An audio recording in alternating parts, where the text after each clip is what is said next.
Here to talk about what happened in 2020 and what's at stake this fall are Mark Bowden and Natalie Moore. Mark Bowden is the author of 15 books, including the #1 New York Times bestseller, Black Hawk Down.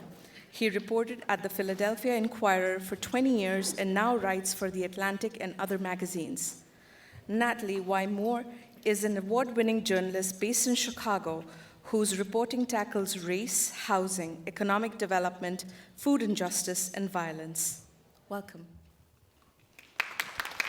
Thank you. Thank you. Good afternoon. Thank you for being here.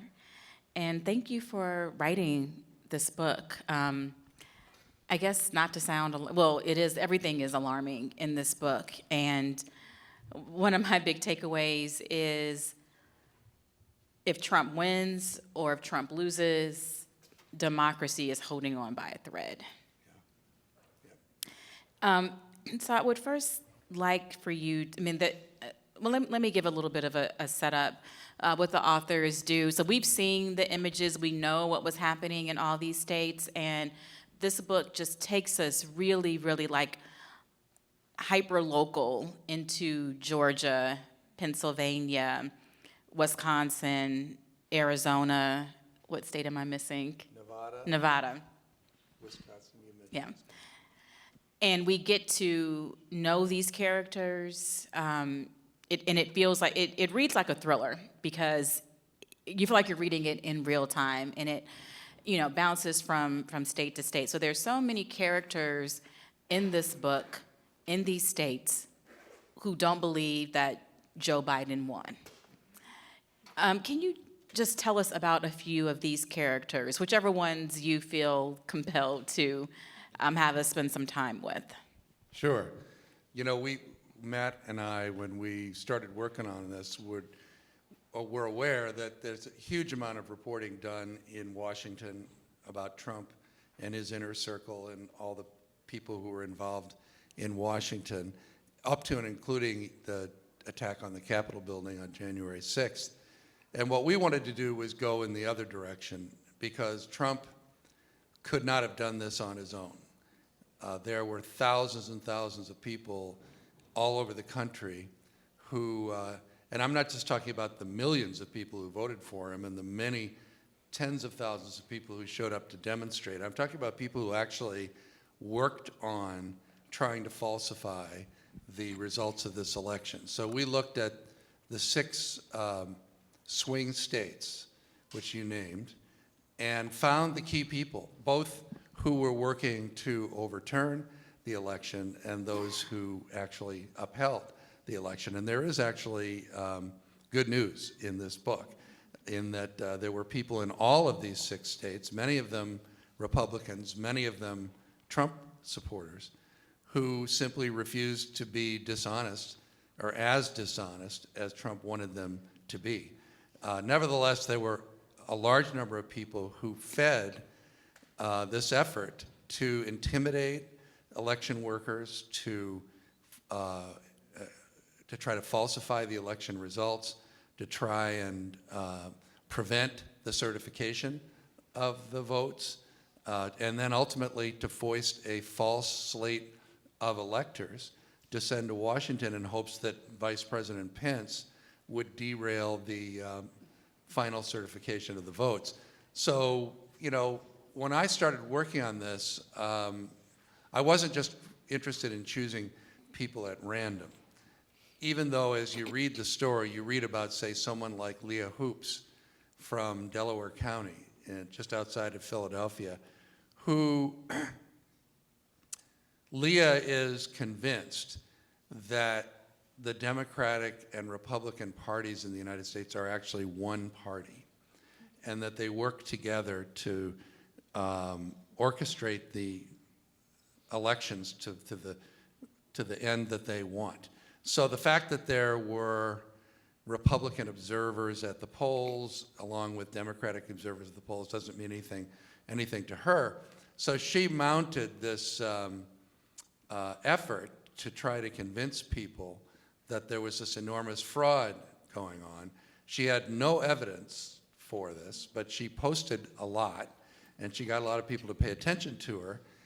And the story goes on, but what's interesting is you read about Leah Hoops and you think, well, this is just one kind of kooky person in Delaware, or you read about this woman whose name is now going to escape me in Arizona, who claimed when she looked at a spreadsheet of the election results, she claimed to see the signature of Satan in the results. And, and she believed this, but these are not people chosen at random. These were the people who were the lead plaintiffs in Donald Trump's lawsuits, trying to overturn the election results, and tells you a little bit why every one of the 61 lawsuits that they filed all over the country failed, because judges just looked at this and said, are you kidding? And in fact, we quote, what many of the justices said in so many words. So there were no shortage of characters.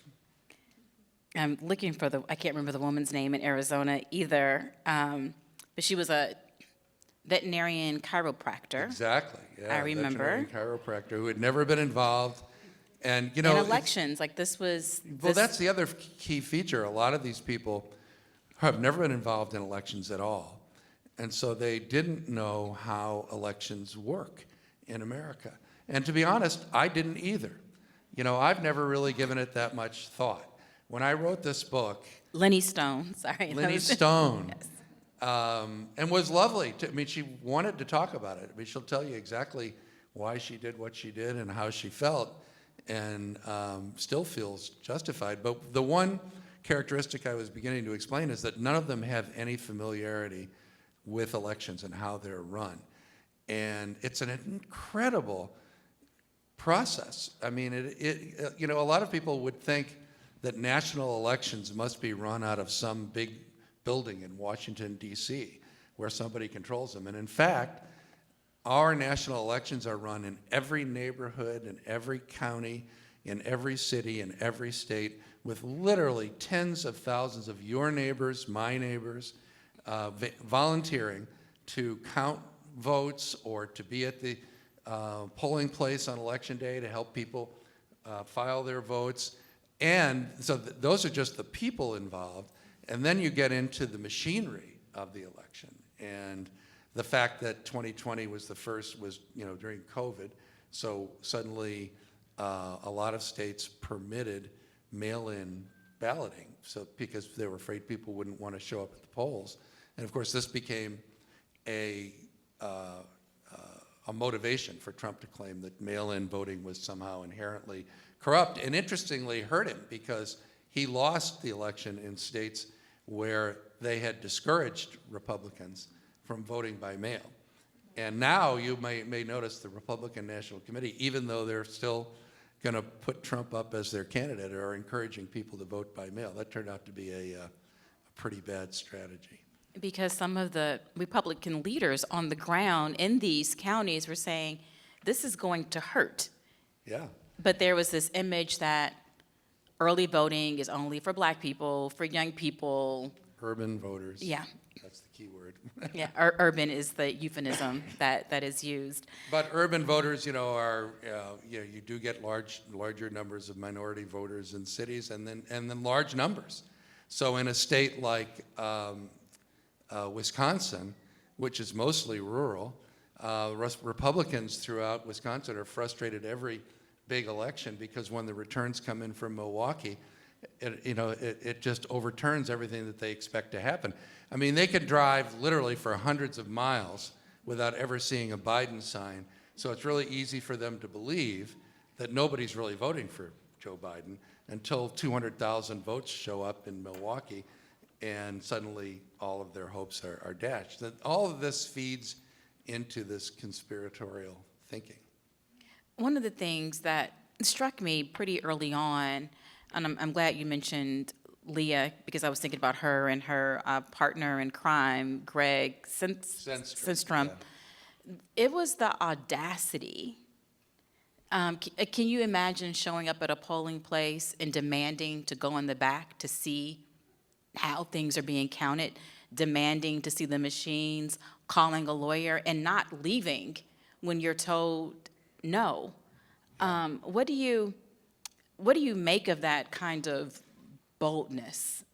Well, what it says to me Natalie, is that if you go out to be an observer at the polls and you go with the assumption that something crooked is taking place, you're looking everywhere and you're convinced that every door that's closed is hiding the people who are actually doing the crime.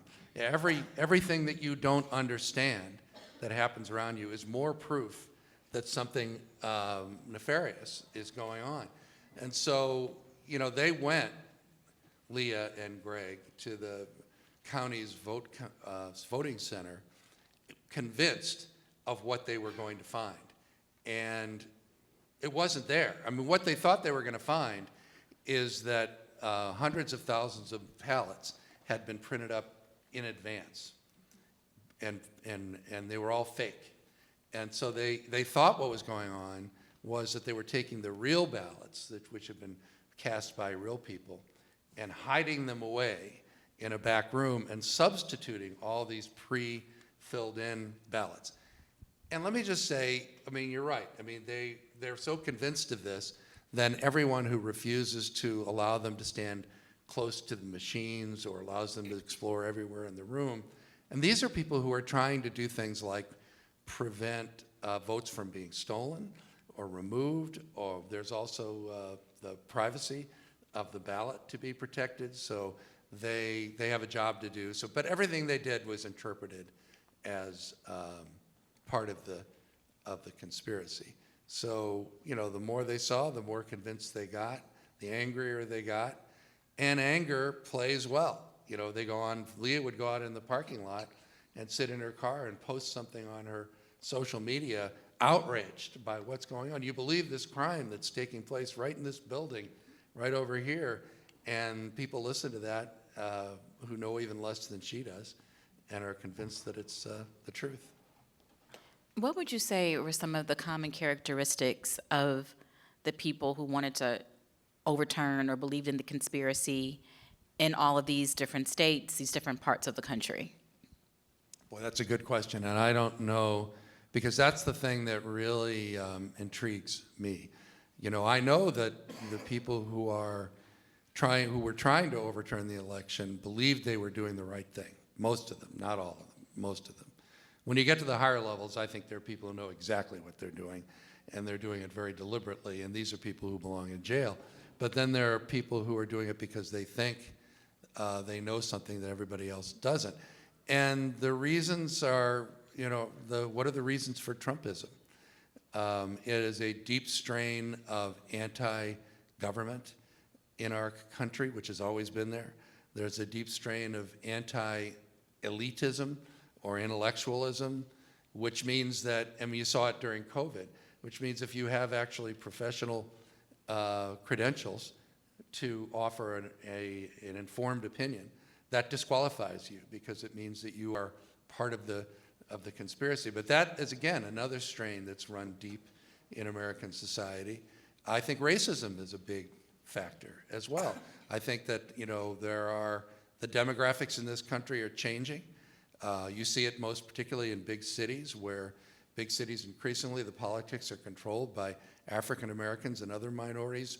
Women are a much bigger factor in American politics than they've ever been in the past. And I think there's, that's the slogan, "Make America Great Again." That's what that's all about. They want to go back to a time when there was a sort of male white power structure that some people feel reassured by, so I think the world is changing in ways that frighten them, and so they read into everything, conspiracy to destroy what they hold most dear. So the name of this panel, this talk, is Writing Politics. How did you all get these people to open up and to talk to you? And I'm asking that too as a journalist. I mean, this is not easy work. Well, the answer to that question, Natalie, and you've probably found this to be true, is that you show up. Most people I've found in the many years that I've worked as a reporter are very eager to tell their stories. Unless they don't trust you, unless they feel that you have an ulterior motive of some kind, or unless they're frightened for some reason. And I think your job as a journalist is to reassure people that you are genuinely interested in who they are, what they think, why they did what they did, if they have misgivings, to try to understand what those are and mitigate them. So, you know, in the case of someone like Leah Hoops, she was suspicious of me, but all I had to do was ask her some questions, and off she went. And I listened and listened and listened. And then I looked at her social media postings, and she had spilled her guts out there. The people who were really frightened to talk for this book were people like Ruby Freeman and The her woman daughter Shay Moss, in Georgia, the Black mother and daughter.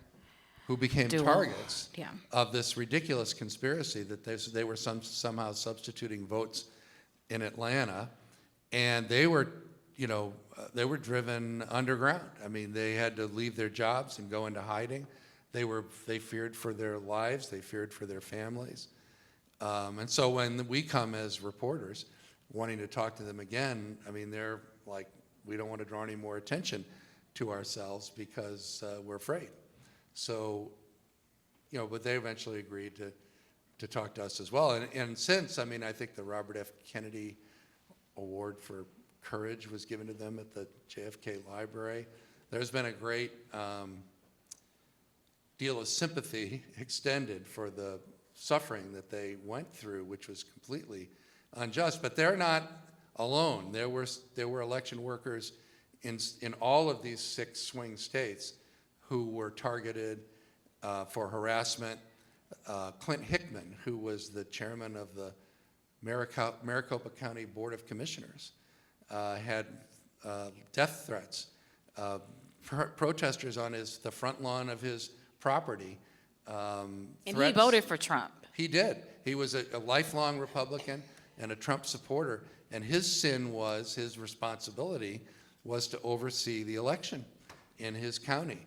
And if there was ever anyone inclined to be skeptical about voting results in favor of Joe Biden, it would have been Clint Hickman, because he really wanted Trump to win. And he was, you know, as I say, a lifelong Republican, but he was not dishonest. And when it came time to actually hold hearings looking into the way the election was run, to do recounts, he did it, and he supervised it, and he did it honestly, and he became a target for Trump supporters as a result. So his life was turned upside down. But the people like Leah distrust the media. Yes. And, you know, you're from the East Coast. Like, how did you, you know, which signals elitism to folks in other parts of the country, even though Delaware is on the East Coast. But Right. for the other state, I forgot to mention Michigan, which I want to go back to a little bit later. But how did you, well, I guess I should, did you encounter any media elitism fears from people before they agreed to talk to you? A little bit. I'm fortunate in that I have been doing this a long time, and a lot of people know who I am. And because I've written books about the military, and I wrote Black Hawk Down, a lot of people just assume that if you write about the military, that you must be a right-wing Republican person, you know? Okay. Which is not at all true. I mean, if you know the military, you know the military reflects society as a whole, and it's made up of a whole broad range of people, including the people who write about it, like me. But I think it does make some people who would be less inclined to talk to me more willing to. Believe me, I don't do anything to try to convince them that that's the case. All I ever tell people is, I will, when I write, present you as honestly and accurately as I can.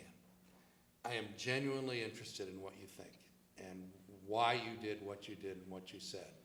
And I think I follow through on that. I mean, I know there were plenty of people who we wrote about in this book who were probably not real happy with the way they were portrayed, but they didn't quarrel that they were presented inaccurately. It was exactly, this is what they said, this is what they did, this is how they felt when they did it. So yeah, I mean, to some extent, I guess there are people who would have ducked us, but not many. You know, we worked very fast on this. We did this book in 5 months. And I'm real proud of how well we were able to do. Did you all travel, or were a lot of these interviews on Zoom, or both? Most of them were in person, but what we did was, this book was commissioned in the spring of 2021, so only like weeks after January 6th. And my publisher, Morgan Etrican, called me and said, I'm at this time there was no January 6th commission pending. So he said, I don't really know if anybody's actually going to seriously investigate what happened in all these 6 swing states. I would like to do it. I would like for us to do it. And he asked me if I knew of anybody who might be interested in doing that. And I said, well, you know what, I would be interested in doing it, but I was under contract to do another book at the same time. And I said, you're going to want this done really quickly. So I said, if you are willing to hire a staff of young reporters who can travel, who can, go and find these people and interview them, I will coordinate their work and I'll write it. At the end, it ended up being myself and Matt Teague. We hired Matt to coordinate all these young reporters who were working on it. And Matt was writing me these memos explaining what was going on and what different people were doing. I was doing my own reporting in Pennsylvania. He was doing reporting in Georgia. I think he did a lot of reporting in Michigan. And I thought his memos were just so well written, and I realized that it would be so much easier for us to get this done in 5 months. So I said, let's do this together, and that's why it ended up being a collaboration. But there was a great deal of travel involved, and most of these people who we write about were interviewed in person. And I often then would follow up with my own interview by phone. But it was during COVID, but we still sent people out in the field. It's quite a feat that you all did this so quickly. Yeah, that we, And it doesn't feel amazing rushed. Like if you would think, wow, it reads like it took years, but you know that it didn't because well, you of know the what? timing. I'm so proud of the people who worked with me on this book, and I've never met any of them. And I've never actually met Matt Teague in person. We worked on this book for nearly a year, and it was during COVID, so we were all basically communicating via telephone or by video. And then even when the book came out, initially the hardcover, Matt and I did all the media for that virtually. So we did it all on the computer, and I've never actually met him. The reason I came to Chicago, to be honest, in part, was because Matt was supposed to be here today, and I thought, oh, cool, I get to meet Matt. And then he got sick, and now you're stuck with just me. And I still haven't met it. When I think about one of the commonalities of the people who believe in the steal is, and this is also how I feel about Donald Trump, it's not a lie if you believe it. Well, certainly that's true of Trump. I mean, Yeah. he is the person who convinces himself that what he's saying is true, regardless of anything else. I actually know Donald Trump. I spent 3 days with him once. Back in 1996, Playboy magazine sent me to write a profile of Donald Trump.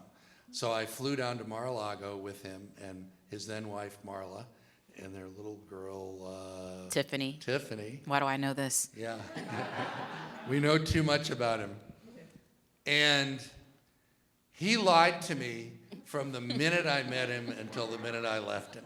Every story he told me proved false. Did you know that at the time? No, I didn't know that much about him. At the time, he was just a sort of a flamboyant and bankrupt real estate developer in New York. And he had squandered a fortune. This is after he'd bought his casinos, and they had all fallen apart. And his companies were all in bankruptcy, and judges had appointed professional managers to run his companies. And so he was kind of ruined, And so they wanted me to go spend time with him, and his whole goal was to convince me that he was right, he was mounting a big comeback, not because of his business acumen, but because of his talent for self-promotion. And so, but he talked my ear off about everything under the sun. And then you do what reporters do. You go back and check and see if your mother says she loves you, check it out. Yeah. And I remember he lied about everything. I mean, we walked into this room down at Mar-a-Lago, which had a really beautiful rug with like a castle, a children's fairy tale castle in it. And he said to me, this was created by Walt Disney before he got into animated movies. Completely untrue. I mean, Walt Disney got into making animated films like 20 years before Mar-a-Lago was even built. And, there's no way that this rug came from him. He lectured me on how planes fly. I actually know a little bit about how planes fly. But here, I'll tell you, you hear my tennis story? Please. Yeah. He told me what a good tennis player he was, right? And this is about how many years ago? 28 years ago? You said 1996? 1996. I was younger than myself, and I actually was a fairly serious tennis player. I played tournaments and ranked, but he had found out that I played tennis, and so he says, I love to play tennis. Let's play. And I said, great, we'll hit when we go down to Mar-a-Lago. So he has these beautiful tennis courts at Mar-a-Lago, clay courts. And there's a guy named Anthony Boole, who is the pro down there. And he keeps those courts in meticulous condition. And he has tournaments, and he has lessons and programs set up down at Mar-a-Lago that run all the time. So Donald arrives, and he comes out in his tennis whites, and he wants me to hit with Anthony before he hits with me. So I'm hitting with Anthony, and then I guess he just decided he didn't want to hit with me. So he didn't have anything to do, so he was stomping around, and there was a water fountain that had been installed between two of these gorgeous tennis courts. And there was a little metal pump, the electrical pump, next to the water fountain, which provides the energy to pump the water up. Well, he started like kicking this metal box and saying, what is this doing here? Why isn't this metal box inside of the stone pedestal? And Anthony is trying to explain, well, they couldn't do it for this reason or that reason. Meanwhile, Trump rips the metal box out of the cement and sends water spraying all over Anthony's tennis courts. Clay courts. You can just see his face fall. All the work that's gone into getting ready for this long weekend is suddenly ruined. And then Trump kind of stomps over to me and he says, well, I guess you're going to write about that. And I said, yeah, I'm going to write about that. So it was downhill from there. The other thing that was interesting was, and you see this in his tenure in the White House, is it's terrifying to work for him because you are either the most talented genius on the planet or you're an idiot. As he would put it, you're a fucking idiot. And you go from being a genius to a fucking idiot in a split second. And there's no way to protect yourself from this. So, for instance, there was a woman whose job it was to decorate this big ballroom at Mar-a-Lago, and she had chosen like 5 different shades of gold. Everything is gold. And he was supposed to choose which one he liked best. And of course, he looks at them and he says, you choose, right? Well, I had seen what happened when he walked into the locker room and he didn't like the color of the rug that they used in the locker room. What fucking idiot put this rug down here? So the people who work for him are living on that knife's edge all the time because he could change his mind about them in an instant if they inadvertently do something that he doesn't like. How did that Playboy article turn out? It was fine, I'm proud of it. And you can find it online. At the time, he hated it, and I think he still hates it. But what was his? He had an assistant, a lovely woman, who tracked me down after the story ran. And she said, Mr. Trump, I was in a hotel room somewhere. And she said, Mr. Trump would like to talk to you about that story. And I knew that he was furious about the story because he had already called Christy Hefner to scream about how terrible it was and how they betrayed him and everything else. So I just figured, okay, I'll take it from him. And then she came back on the phone after like 2 minutes and she said, he's too livid to speak. So he never confronted me over his unhappiness about that story. But if you had told me back then one day he would be president of the United States, yeah, I would not have ever believed it. Yeah. But what do you do? So what you all do throughout the book repeatedly is debunk the lies. Yeah, You- not hard. You give people, I don't want to say that people came off as sympathetic, because I don't think that's what you were trying to do. But the people who are trying to overturn, they have their space to say what they want to say. And then there are beats where the framing throughout the book, there's never any ambiguity about, oh, we just have to hear what they have to say and let the reader decide. It's like, this didn't happen. This is a lie. Yeah. This is not true. So with the writing process, how did you figure out at which beats to do that, and while giving people their say? Well, there's, just like in interviewing Trump, if he tells you a story, you check it out. So, I listened, when I started working on this, if I listened to Leah Hoops and Greg Stenstrom explain to me how votes were manipulated in Delaware County, Pennsylvania, then I would go out and actually look into how did they actually run the election in Delaware County, and are some of the things that they're saying plausible, and discover that in fact a lot of the things that they're saying are simply impossible. For instance, the claim that Dominion voting machines were rigged, and were being controlled somewhere else. Well, we've already seen in court, the Fox News took the largest single defamation award in American history because it's provably false. You cannot do what they were claiming you could do with these machines. For one thing, they aren't connected to the internet. They're not connected to the outer world. They're very hermetically sealed machines. And all they do is count a paper ballot and take a picture of it. So there is a paper ballot that remains, and so it allows them to tabulate digitally the vote, so that can happen much more quickly. And in fact, takes a long time still because there's so many votes. But the hard copy of the ballot remains.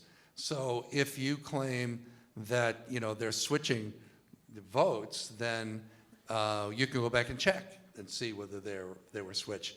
And the other thing that is that too little is made of this, I think. But in Michigan, they discovered, because the county clerk in Michigan made a mistake, which she realized herself that she made and corrected. And she was a Republican. She was a Republican. She had inadvertently, mistakenly counted 2,000 votes for Biden that should have gone for Trump. And so she admitted it, corrected it, but in the time, 2,000 votes, right? That story went all over the world. The Trump organization was flying lawyers in to her district, her clerk, trying to convince her to tell people that the reason those 2,000 votes were recorded inaccurately was because someone had rigged the machines, which she knew was not true because she had made the mistake herself. The machines had not made the mistake, and she refused, as did Clint Hickman and a number of other officials, refused to be as dishonest as they wanted her to be. But the larger point I want to make is that was 2,000 votes. And those 2,000 votes were noticed immediately. And the reason they were is that we know, because of previous decades of election counting, of ballot counting, pretty much how the vote is going to turn out in every voting district in America. I mean, not to the point where if it's close, we can't always say who's going to win, but we know the voting patterns everywhere. That's, for instance, why there are swing states. There are 6 swing states because those states, the voting patterns in those states are close enough that you can't really know in advance how it's going to turn out. You go to Arkansas, you pretty much know, the way the election is going to turn out. You go to New York, you pretty much know the way the election is going to turn out. But Pennsylvania, because of the way Pennsylvania is built, Georgia, Arizona, which is in the flux of a big shift from Republican to Democrat right now, things are still up in the air. So how many votes would it take in a state like Pennsylvania to change the outcome for Joe Biden versus Trump?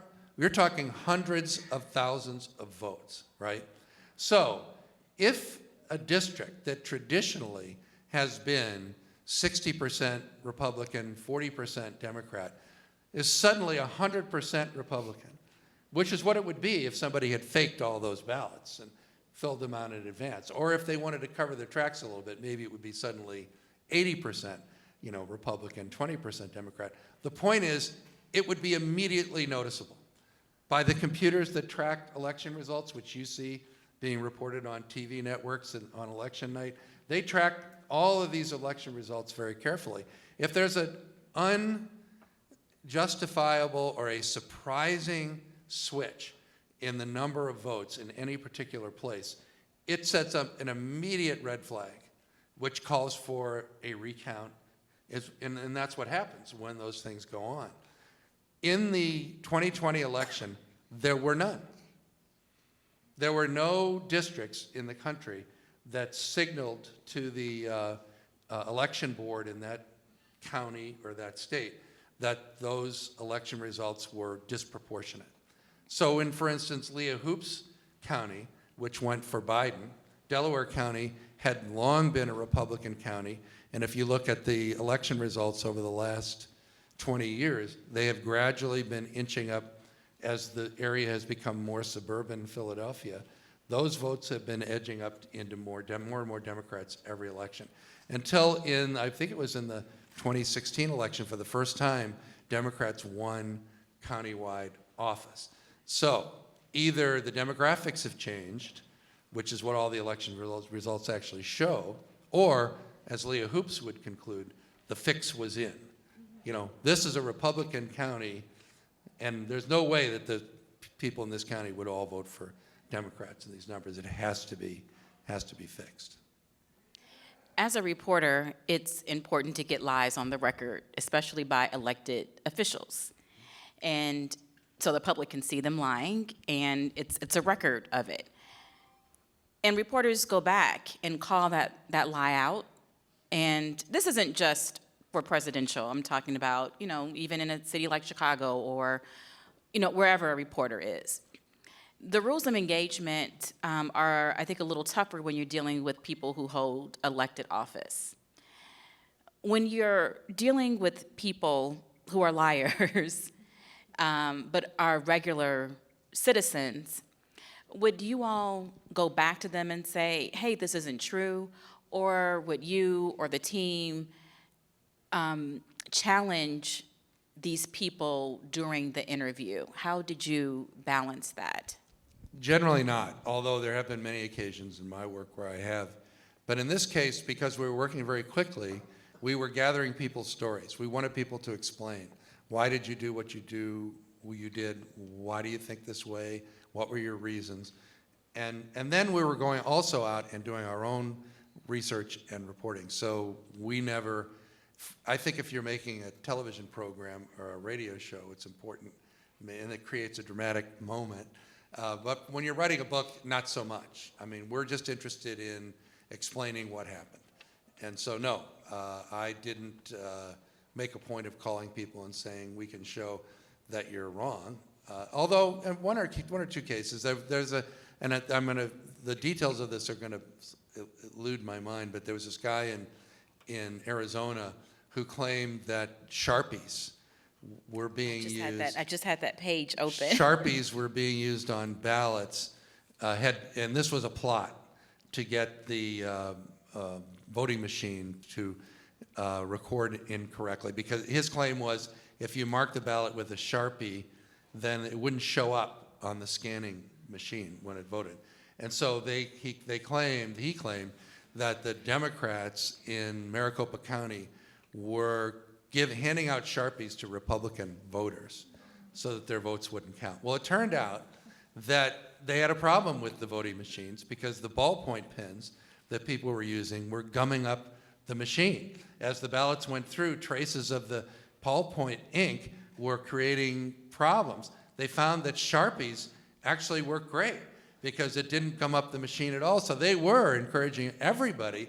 And then their point to us was, well, how would we know the people standing in line to vote, which ones were going to vote Republican and which ones were going to vote Democrat? We were handing out Sharpies to everybody. So, I mean, these are things, and I did call this guy back, and he said, well, then they had somebody later who was rerunning the ballots through the machines in order to disqualify all of these Republican votes. And again, and I did tell him, I said, well, you know, if that were true, there would be a really sudden anomaly in the pattern of votes from these districts. And that anomaly is not there. The pattern fits everything that we've seen all running up to it. He says, you know, well, that's just, they're tricky. Here, I'll tell you a little story about something else. I used to write a column in the newspaper, and I one time made the mistake of making a flippant reference to people who did believe that NASA actually never landed anything on the moon. And so this prompted a flood of complaints to me, phone calls, emails, how can you believe this, that NASA actually landed on the moon? And this one person wrote to me and said, well, if Apollo spacecraft actually landed on the moon, why can't telescopes from Earth take pictures of the Apollo craft on the moon? The answer is they can, and they exist. So I sent him the pictures, and he wrote back, think how easy that would be to fake. So you just can't win. People are so invested because, just my interpretation is you're admitting defeat. Like, you just have to keep digging Your in. ego is invested. Yeah. Right, not so much the facts. Right, yeah. There are a number of people who we've talked about who, were in government office or in charge of elections who were Trump supporters who did not go along with the steal. And I think about he was a state rep in Michigan, the dairy farmer. Yeah, yeah. And Trump kept calling him. Yeah. And he wouldn't take his call, but there was a part of him that was like, but the president wants to talk to me. Yes. Oh, there was a lot of that, yeah. And Trump and Rudy Giuliani were actually right down on the local level trying to persuade public officials to alter their votes. And I think it was in Michigan, and this has since come out, that Trump spoke to the panel of, I don't know if they're called judges or the election judges, whose job it was to certify the count. And there were two women on the board who changed their vote after phone calls from Donald Trump. And when we interviewed them, they would not tell us what Trump said to them. Since then, there have been criminal charges filed in Michigan, and they have admitted that Trump convinced them to change their vote. But it didn't work because the majority of the people on the panel still did the right thing. And that's what I found to be the most heartening thing about this whole story, is that people like Clinton, Hickman, people who were in a position to betray their trust, the trust for their job, refused to do it. Even though, Clinton Hickman started refusing phone calls from the President of the United States. And he'll tell you, and did tell us, that he was so thrilled the first time he got a phone call from the President, that this was like the biggest thing that ever happened to him. And after a while, he would just, when his phone would indicate it was the White House or Rudy Giuliani, he would tell his wife, I'm not answering that phone, because they want me to do something that I'm not going to do. What do you attribute the difference between the people who wanted the steal and these folks who could have amassed power by going along with this lie to be in Trump's orbit? What did you find in them? I mean, besides they wanted to be honest, but was there anything else that you saw in them? I think, Natalie, that the distinguishing feature was someone, and this wasn't true of everyone, but in most cases, people who had a public trust, who held a position of responsibility, either they had been appointed or elected, refused to betray that trust. Not everyone, but most did. Others, like there's this guy named Bill Feehan, who was one of the fake electors from Wisconsin. I think it was Wisconsin. He was like, I think he was the chairman of the Republican Party in his county in Wisconsin. So he did not have an elected position or a position of public responsibility. So he was willing to go all out. I mean, he was a fake elector. He signed papers saying that Trump won the election in Wisconsin as an official elector from the state of Wisconsin, even though he was not entitled to, because Trump had in fact lost the election. And he stands now, he very likely will be indicted for that, because in Arizona and I believe in Georgia, several of the states have now criminally indicted the fake electors who, because they signed documentation claiming to be honestly representing the vote count in their state, which proved to be untrue. In Pennsylvania,